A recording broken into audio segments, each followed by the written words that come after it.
Chapter 229 Sakamoto Days telah rilis dengan judul Rekor Terbaru, di mana Heisuke lebih memilih bangkit untuk melawan, bahkan bisa menyelamatkan Lu Shotang dari kejauhan. Tembakannya itu pun menjadi rekor terbaru yang lebih jauh daripada milik Kamihate. Sehingga Kamihate muncul untuk bertarung bersama dengan Heisuke minasan. Gokil! Sebelum saya lanjut, siapa tahu ada yang senang dengan konten sejarah, bisa bantu subscribe channel sejarahku ya minasan. Linknya ada di deskripsi. Tertulis pada panel awal, dia menerjang dengan tekad putus asa, tapi tenaganya habis dan dia rubuh. Namun, diawali dari Heisuke yang terbaring tidak berdaya seperti yang terjadi pada akhir chapter lalu. Kumanomi kini tersenyum menyeringai karena akhirnya Heisuke telah mati. Kumanomi pun berjalan bersama Kito untuk segera mencari mobil dan mengejar Sakamoto. Tapi siapa sangka Heisuke masih bangun minasan. Menariknya, Kito langsung menyadari Heisuke yang masih belum kalah dan kini menembakinya secara beruntun. Heisuke mulai berdiri meski terengah-engah dan dengan penuh keyakinan, Heisuke mengatakan bahwa dia tidak akan membiarkan mereka berdua melarikan diri. Kumanomi pun berbalik dan terkejut melihat Heisuke. Sementara Kito mulai kesal karena kulitnya telah terkoyak. Dia pun menjelaskan bahwa dia memiliki lembaran sintetis khusus yang ditanam di bawah kulitnya. Hal itu biasa bagi pegulat profesional. Kumanomi lantas memastikan bahwa si bajingan Heisuke tekadnya masih belum pudar. Matilah anak brengsek! Kumanomi pun memandangi Heisuke yang mengarahkan tembakannya pada sesuatu. Kita pun diperlihatkan bagaimana papan billboard berbentuk kubus mulai rubuh dan jatuh tepat di antara Kumanomi dan Kito. Seorang pengendara yang melewati jalur itu pun terkejut karena ada kecelakaan. Namun Kito mulai menghadang mobil pengendara yang melaju untuk kemudian diangkatnya menggunakan teknik gulat agar menabrak Heisuke. Untung saja Heisuke segera menghindar. Heisuke bahkan menahan laju tubuhnya yang terus terseret dengan bantuan tangannya di atas aspal. Wah, kalau di dunia nyata, tangan kita bisa terkikis juga loh minasan. Lalu Heisuke mulai memasukkan sesuatu yang diraih di tangannya tadi ke dalam selongsongnya, membuat Kumanomi semakin marah dan mengatakan semua yang kau lakukan itu sia-sia. Heisuke pun bergerak untuk menghindari mobil-mobil lain yang tertarik ke arahnya karena kekuatan sarung tangan magnet milik Kumanomi. Hal itu menuai pujian dari Kito. Gaya magnetik yang luar biasa. Tanpa disadari Kito, Heisuke kini terus berlari dan telah berada di belakangnya. Kito pun terkejut ketika tahu Heisuke sudah ada di belakangnya. Namun, Heisuke kembali mengarahkan moncong senapan pada mereka berdua, membuat Kito berteriak, "Sudah kubilang, senjatamu tidak akan berefek." Dan siapa sangka serangan Heisuke kali ini dapat melukai tubuh Kito minasan. Kito benar-benar terluka.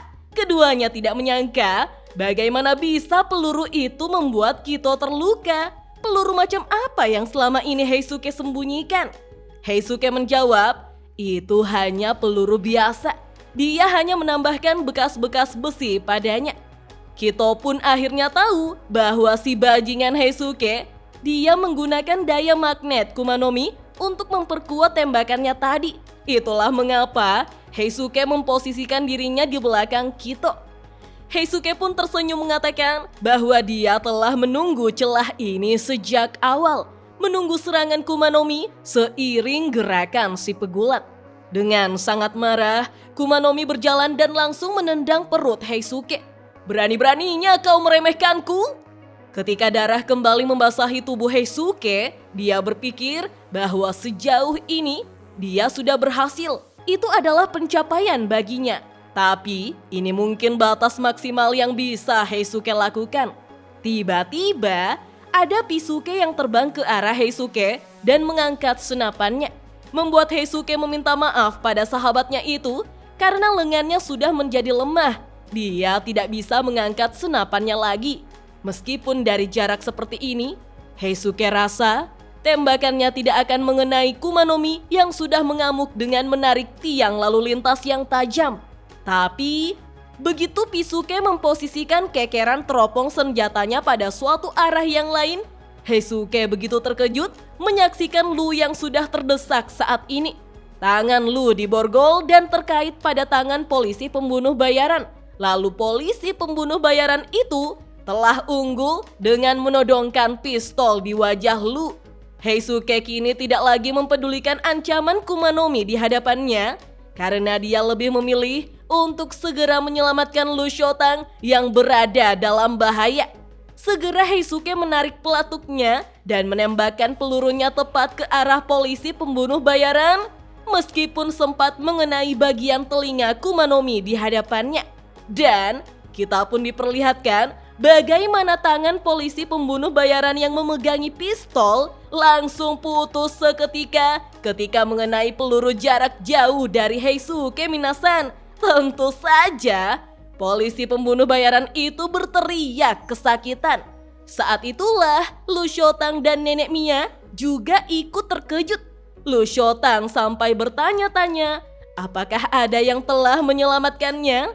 Di sisi lain, Pisuke mulai menangis terharu atas keberhasilan Heisuke. Lalu dengan ekspresi tenang sambil menahan rasa sakit, Heisuke mengerti laporan dari Pisuke bahwa Lu Shotang sudah baik-baik saja. Itu membuat Heisuke menjadi tenang. Darah pun mulai menetes dari sekitar telinga Kumanomi yang kembali menyeringai. Kumanomi tidak mengerti apa yang bikin tenang dari itu. Kita pun diperlihatkan bagaimana perut sebelah kanan Heisuke telah tertancap tiang besi tajam dari rambu-rambu lalu lintas. Waduh, kita semua pasti mengkhawatirkan ginjal Heisuke yang terancam ya minasan. Kumanomi lantas berlari kencang sambil menarik benda apapun dengan kaus tangan magnetisnya. Kumanomi yang menyeramkan berkata, "Sayang sekali, itu kesempatan terakhir untukmu membunuhku." Tapi bukannya takut, Heisuke justru menerima kematiannya minasan. Dan siapapun pasti tidak menyangka jika Kamihate telah muncul dalam pertarungan sengit ini. Dia datang menghalau semua serangan magnetis Kumanomi pada Heisuke dengan senapannya yang lebih canggih. Betapa terkejutnya Heisuke melihatnya. Namun, Kamihate datang untuk memuji kehebatan Heisuke. Seperti yang diharapkannya, tembakan Heisuke barusan berasal dari jarak sekitar 8,2 km. Itu berarti Heisuke baru saja memecahkan rekor dunia milik Kamihate. Tertulis pada panel akhir, Kamihate telah tiba. Dan chapter 229 Sakamoto Days pun berakhir sampai di sini minasan. Wah, keren sekali. Akhirnya kita akan diperlihatkan bagaimana combo maut antara dua orang sniper terkuat dalam cerita keseharian Sakamoto.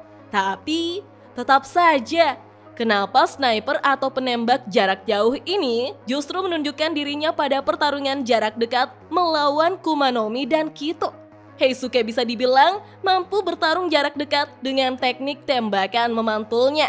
Sementara Kamihate pernah dimunculkan dari dekat untuk menyelamatkan Osaragi dan Shishiba pada chapter 211. Namun, Kamihate dengan mudahnya dilumpuhkan oleh listrik milik Gozu. Pada intinya, kita semua tahu bahwa Kamihate, Shishiba, dan Osaragi yang dulu bersembunyi kini telah berkeliaran dan melawan balik berkat Nagumo yang mengunjungi mereka. Pertanyaannya kemudian, bagaimanakah kelanjutan pertarungan Nagumo melawan Oki yang sempat terputus minasan? Dan akan muncul di momen apakah Shishiba serta Osaragi? Lalu, apakah dengan ini Lu Shotang dan Nenek Mia sudah tidak perlu lagi melawan polisi pembunuh bayaran yang sudah buntung itu? Kita lanjut ngobrol yuk di kolom komentar. Oke deh, sampai di sini dulu ya. Dah.